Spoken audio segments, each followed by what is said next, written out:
bonjour et bienvenue au Autour des Tours. Aujourd'hui, je suis avec Yvon Hatté, le président des Maisons Adriana. Bonjour Yvon. Bonjour Giovanna. Ça va bien? Ça va très bien. Merci de m'accueillir encore une fois. Merci. Et bon, parlez-nous des Maisons Adriana. Maison Adriana, c'est une organisation communautaire, un OSBL, donc un organisme sans but lucratif qui vise à aider les personnes en besoin au niveau alimentaire et au niveau matériel principalement, mais aussi la pauvreté vient avec toutes sortes de problèmes, donc on est confronté à toutes sortes de besoins, mais en gros, notre mission, c'est d'aider les gens au niveau alimentaire et matériel. Alors, c'est notre mission. Et donc, qu'est-ce qui s'en vient présentement pour nous autres?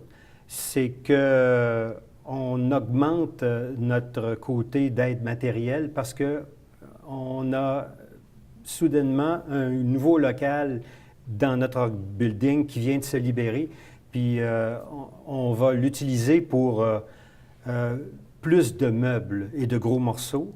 Donc, ça va permettre d'avoir plus d'efficacité parce que présentement, notre petite friperie dans le sous-sol, ça faisait des problèmes logistiques pour emmener des meubles et tout ça. Là, maintenant, on va avoir un beau local en plein au niveau du sol et on va, je pense, pouvoir assumer encore mieux notre mission et se supporter économiquement parce que même si on est un OSBL qui dépend des subventions diverses, on veut aussi viser à être autonome. On ne veut pas être une compagnie capitaliste, mais on veut être une compagnie autonome. On veut être une organisation autonome qui peut amener les gens à pas juste faire du bénévolat, mais on veut les sortir, on veut les payer aussi. On veut les épanouir aussi, et ça prend de l'argent. Donc, je pense que ce qui s'en vient, c'est que la distribution des paniers alimentaires va continuer cet été et ce printemps. Ça, c'est les mardis et les jeudis. Vous vous présentez, puis on vous donne un gros panier une fois par semaine. Et il y a la friperie et le magasin de meubles qui sont augmentés maintenant et qui vont donc rayonner à partir de cet été. Et donc, j'invite tout le monde à venir voir ça. Et je suis persuadé qu'on va combler beaucoup de besoins avec ça. D'accord. Et quelles sont les activités que les Maisons Adriana vont promouvoir au printemps et en été?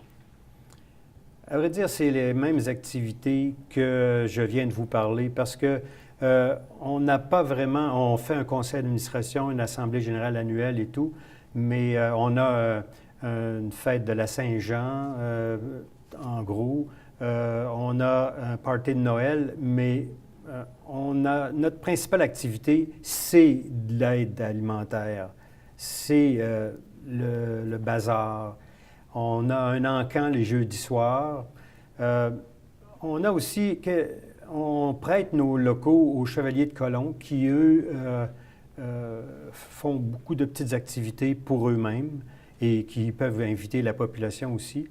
Mais principalement, c'est les activités que l'on va avoir, ce sont des activités pour se dépanner alimentairement et financièrement. D'accord. Et comment les publics peuvent-ils participer à des activités autres que le bénévolat? Eh bien, autre que le bénévolat, c'est un petit peu difficile à répondre comme tel. Ils peuvent venir à nos activités n'importe quand, ils peuvent nous encourager. Il en demeure pas moins que pour l'instant, on a un projet plus tard de cuisine collective, mais ce n'est pas encore au point parce qu'on a des travaux à faire. Donc, les gens peuvent venir en tout temps. Vous pouvez venir à Maison Adriana, mais c'est un petit peu... donc, ce n'est pas quelque chose de très attirant de venir chez nous. C'est comme d'aller à Jeunesse au Soleil. Qu'est-ce qu'on peut aller faire là? Tu sais, on vient se ressourcer, mais au niveau financier. Mais, voilà. D'accord. Et quels projets doivent encore être réalisés?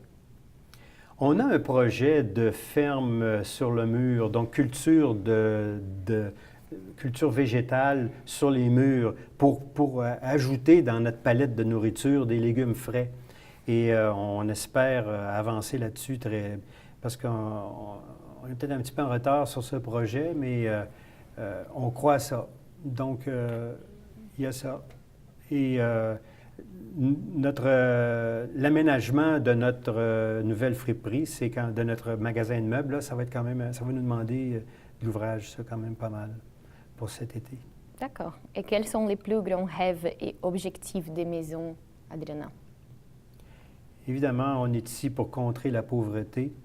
En contrant la pauvreté, on demande aux gens de nous aider, mais on se fait aider par des bénévoles. Les gens qui nous aident, on veut arriver un jour à leur offrir par nos revenus des emplois permanents. Et on croit à ça. Donc, notre plus grand rêve, c'est de vaincre la pauvreté, d'augmenter l'emploi, de grandir l'organisation et d'avoir une plus grande masse salariale pour que plus de gens puissent sortir de leurs problèmes financiers. D'accord. Et pour vous, quel est le plus grand défi de votre travail?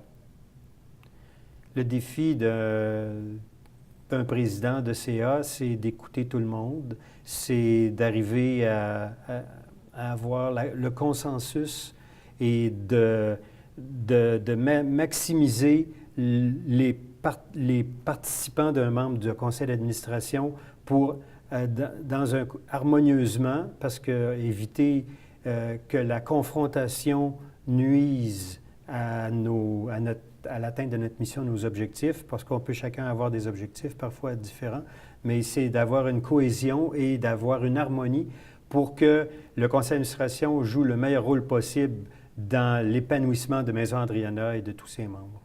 D'accord. Et quelle est la meilleure partie de votre travail? Je dirais que c'est par exemple, quand j'ai juste donner un camion, là, aller à la banque là, puis signer les papiers pour qu'on obtienne un nouveau camion qui remplaçait le camion qui est tombé carrément dans la rue.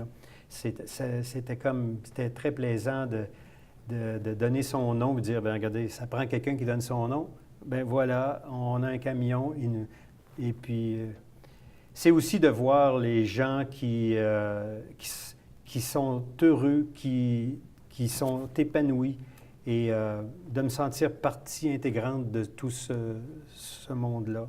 Et évidemment, d'être président d'un CA, c'est toujours une belle expérience humaine et professionnelle et ça me rend très heureux.